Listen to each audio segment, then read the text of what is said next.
to the Real Estate Minute. I'm Lexi, and I'm here with our real estate expert, Michael Shuster.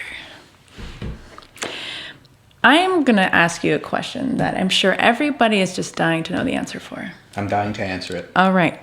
Well, with all the bidding wars we hear about and read about, is there such a thing as overpaying for a property?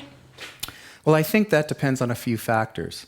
Number one, I think you have to consider what is the current market trend? Is it going to continue staying strong or going up?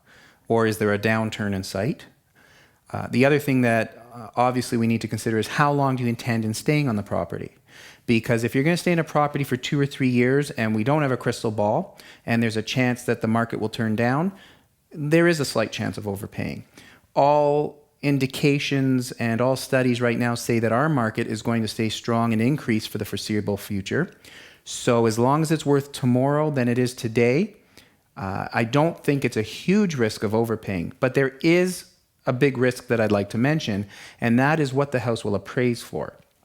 You see, when you buy a house, if you're getting a mortgage, the lender, the bank, will send an appraiser because they don't want to lend more money than the house is worth.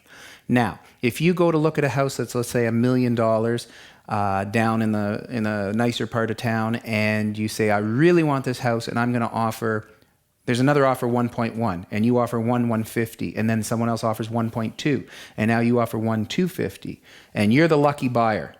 What happens if that house only appraises for $1.1 million? You have to come up with an extra $150,000 in that scenario, an extra $150,000 of cash down payment. Otherwise, you're not going to get financing. So the only risk that I would caution buyers, whether you're buying a $300,000 property or $3 million property, if you're getting a mortgage, when it comes to overpaying, you don't want to pay more than the house would appraise for, which is usually based on fair market value, unless you have a lot of extra cash as a safety cushion. If you have any questions you'd like us to answer on the Real Estate Minute, please email us your questions at info@therealestateminuteshow.com.